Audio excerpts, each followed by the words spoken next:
बिस्मिल्लाहिर्रहमानिर्रहीम। अस्सलाम वालेकुम दोस्तों। बिल्कुल सियासत से हट के बात करूँगा और वो बात मेरे मुल्क पाकिस्तान की है। और जो लोग मुझे जानते हैं उनको पता है कि मेरे लिए इस्लाम और पाकिस्तान से बढ़ के कोई चीज़ नहीं है।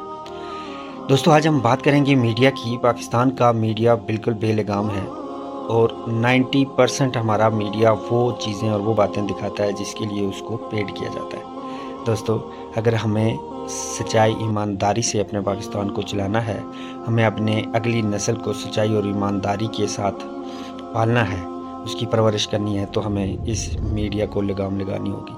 मैंने तो आज से इस मीडिया को एक्सपोज करने की ठान ली है। जो मेरे दोस्त मीडिया को वाकई झूठा और मुनाफ़िक़त वाला मीडिया समझते हों, वो यकीनन मेरा साथ देंगे और मैं बड़ा मशकूर हूँगा कि मेरी इस काविश में आप लोग हमारा साथ दें। दोस्तों, ये पाकिस्तान के मुख्तलिफ़ मामलात अच्छे या बुरे, इन सब में हम सबको बढ़ चढ़ कर हिस्सा लेना चाहिए ताकि हमारा भी हमारे मुल्क की तरक्की में कुछ हिस्सा हो। जब हर पाकिस्तानी ये सोचेगा कि मेरा ये काम है, मैं अच्छी बात का हुक्म करना और बुरी बात से रोकना बेसिकली इस्लाम है, और कोई भी पाकिस्तानी इस्लाम के बगैर कोई चीज़ नहीं सोच सकता।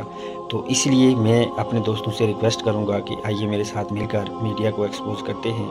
मीडिया को हर हाल में एक्सपोज करना होगा, क्योंकि आप एक ही खबर, सीधी खबर अगर कहीं सुनते हैं और उसको मुख्तलिफ मीडिया चैनल्स पे आप देखते हैं, तो आपको फ़र्क बिल्कुल नुमाया नज़र आ जाएगा कि मैं क्या बात कर रहा हूँ। दोस्तों, यकीनन हर ज़ी शऊर पाकिस्तानी मीडिया की गेम को समझता होगा।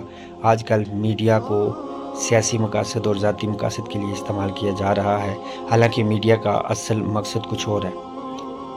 यकीनन आप मेरी बात को समझ गए होंगे। बहुत शुक्रिया, फिर मिलेंगे। अपना बहुत ख्याल रखिएगा और साथ मेरे प्यारे पाकिस्तान का भी। अल्लाह हाफिज़।